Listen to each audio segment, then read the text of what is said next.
bonjour à tous nos amis, les amis de la voix du docteur qui nous écoutent à travers le monde. Merci. Aujourd'hui, après un temps de silence, on revient sur notre programme. Nous allons parler du mystère du Fils de l'homme. Nous avons 3 livres de base que nous allons utiliser pour développer notre enseignement. Nous avons Luc chapitre 19, verset 10, il dit: car le Fils de l'homme est venu chercher et sauver ce qui était perdu.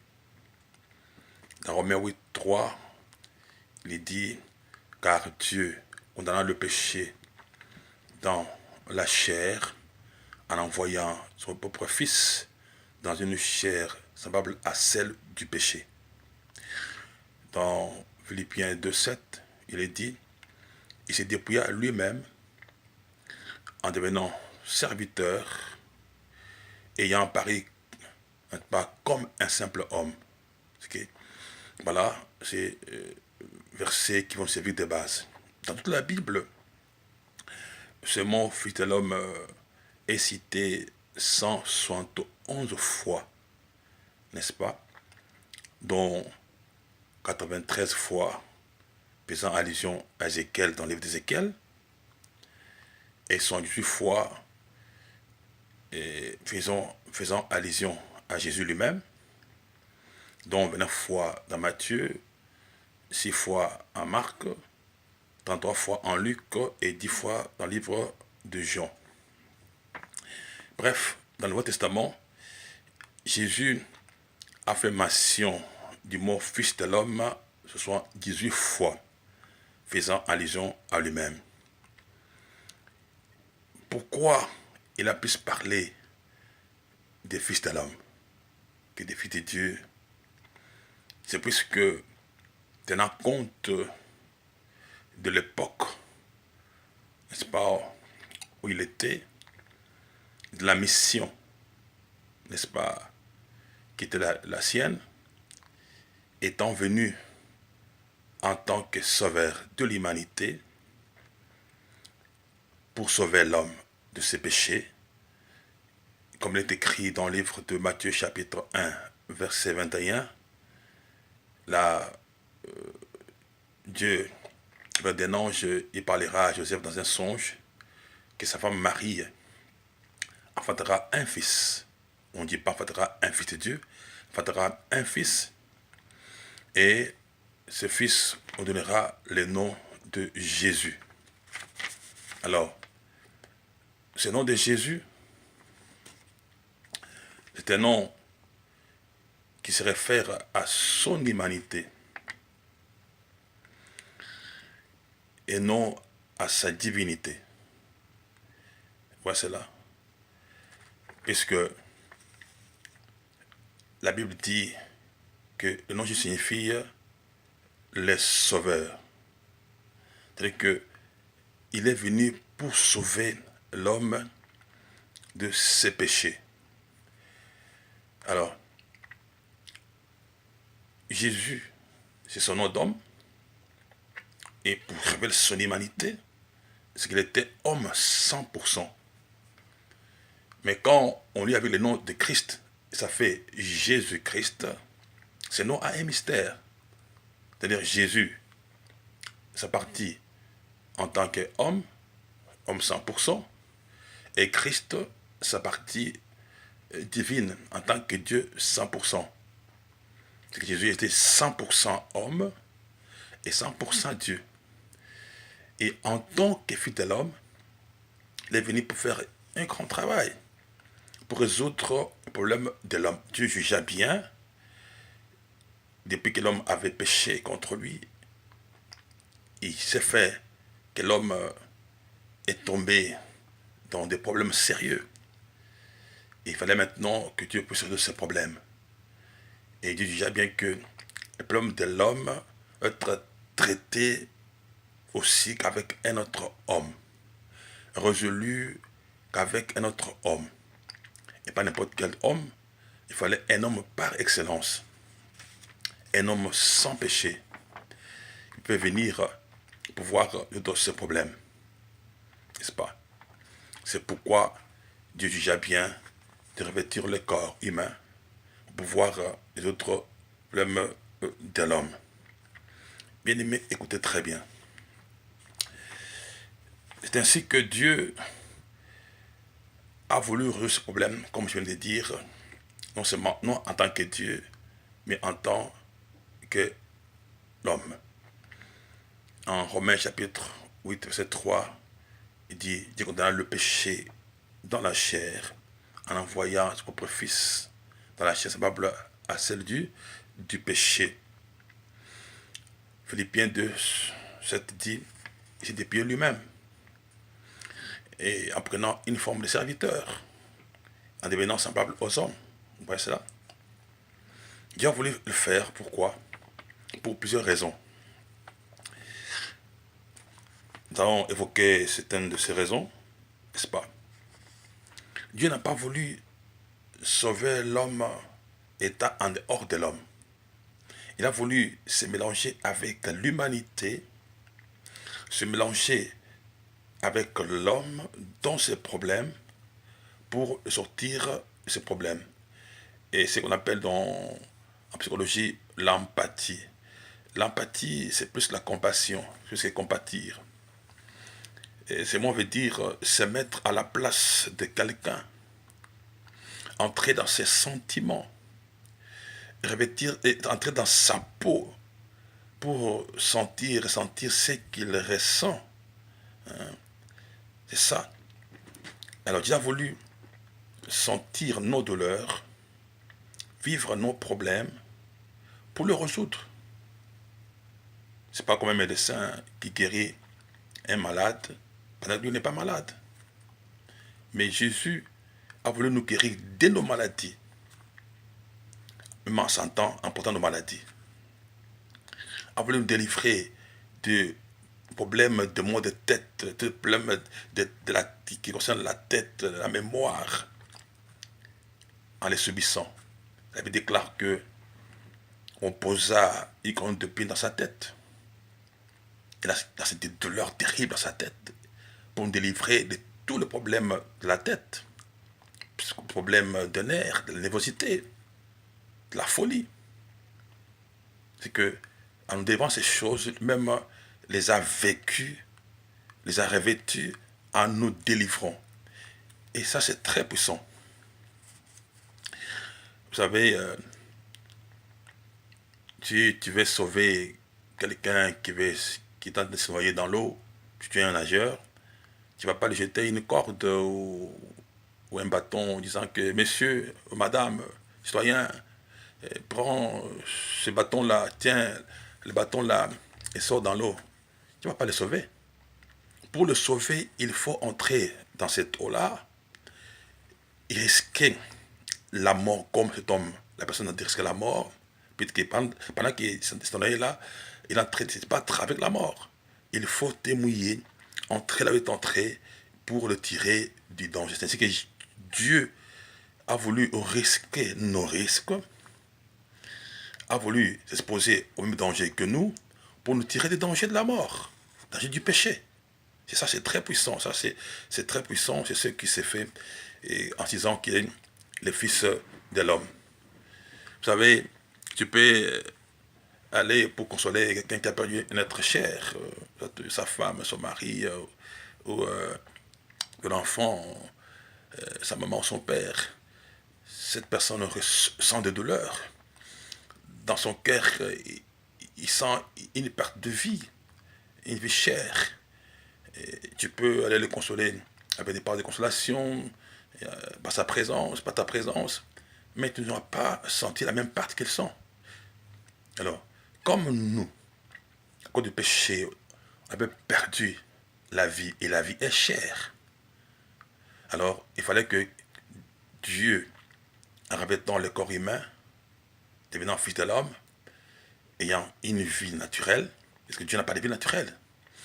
Alors, il fallait maintenant qu'il puisse revêtir cette vie humaine et risquer aussi, après cette vie, pour nous ramener à la vie. Il a dit, le Fils de l'homme a le pouvoir de donner sa vie et de la reprendre. Il n'y a que lui qui peut faire cela. Puisque l'homme n'a plus encore de vie, il est déjà perdu à cause du péché. Il fallait quelqu'un autre qui a la vie par excellence, qui vient pour donner cette vie afin de récupérer notre vie.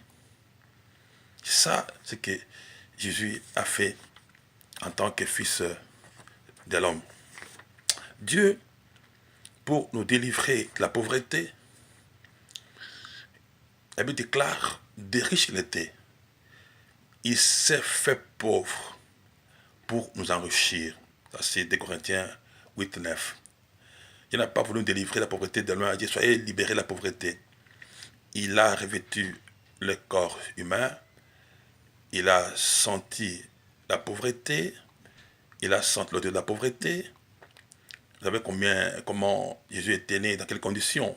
Il était né dans une famille pauvre. Joseph et Marie étaient une famille pauvre. Il était né dans une étable de brebis. Jésus a subi cette pauvreté-là.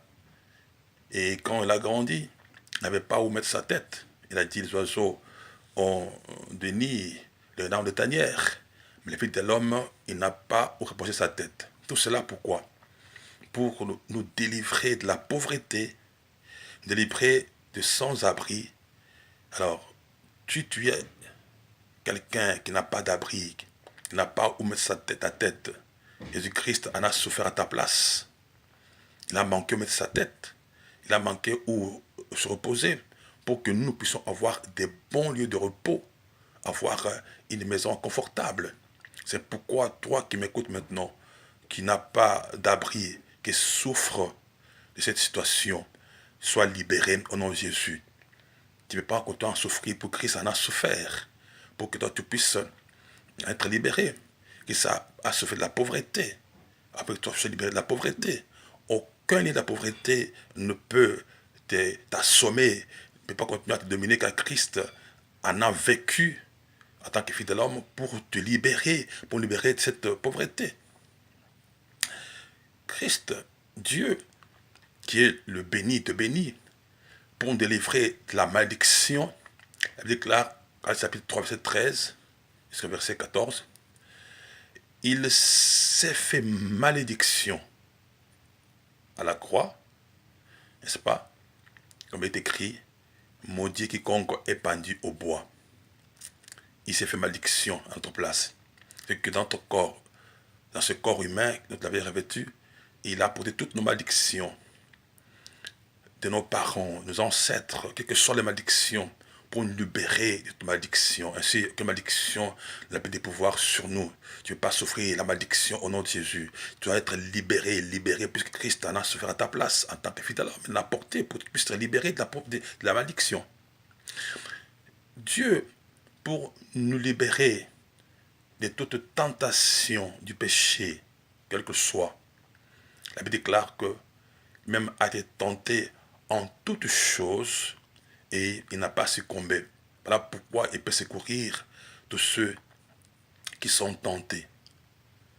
Il a, dans ses corps humains, prouvé que un homme peut être tenté par le diable et ne pas se laisser vaincre. Il l'a montré en Luc 4. Il a vaincu Satan. Il a vaincu totalement et ça fouille l'un de lui.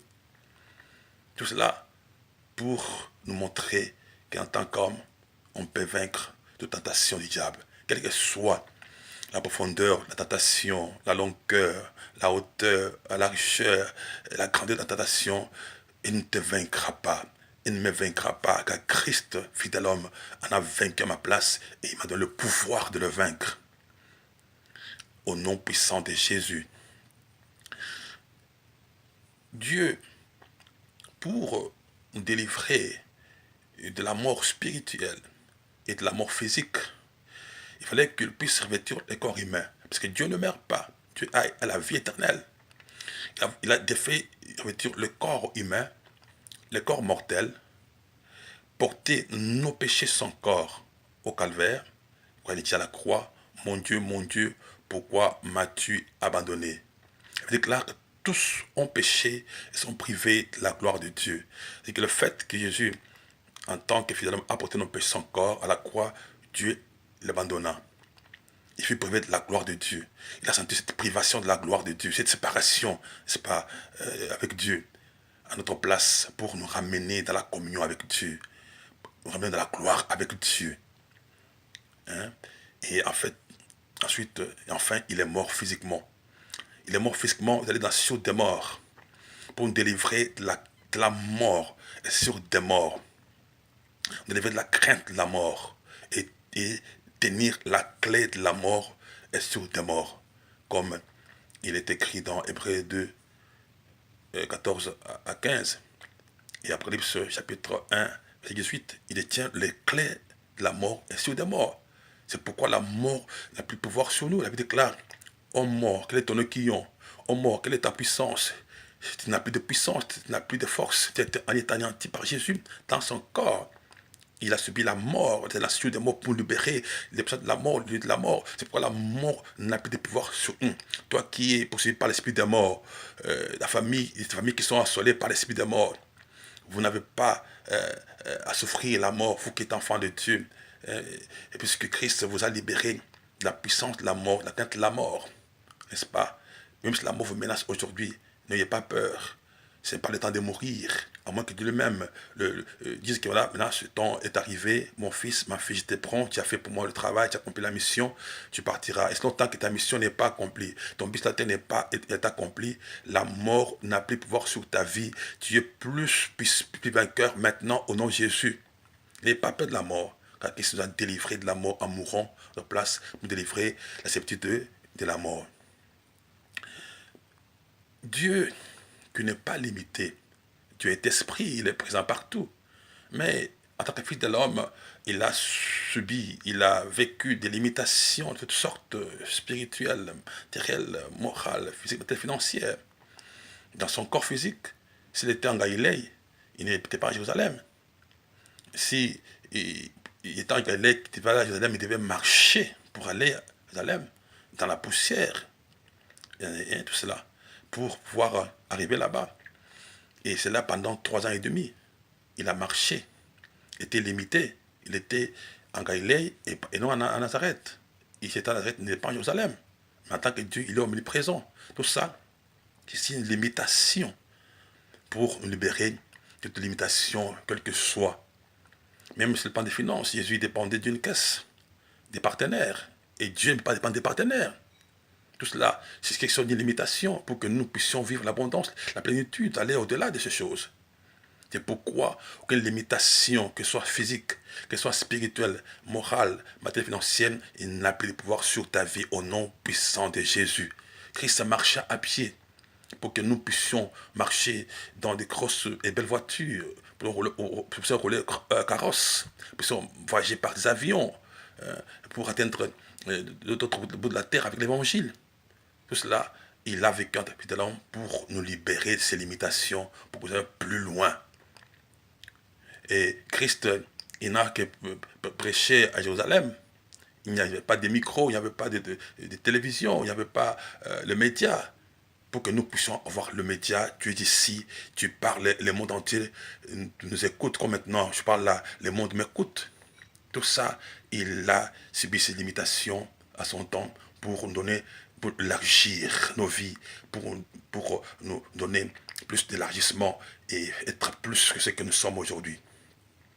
Bien-aimé, Christ en tant que fils de l'homme, c'est un grand mystère. Un mystère terrible.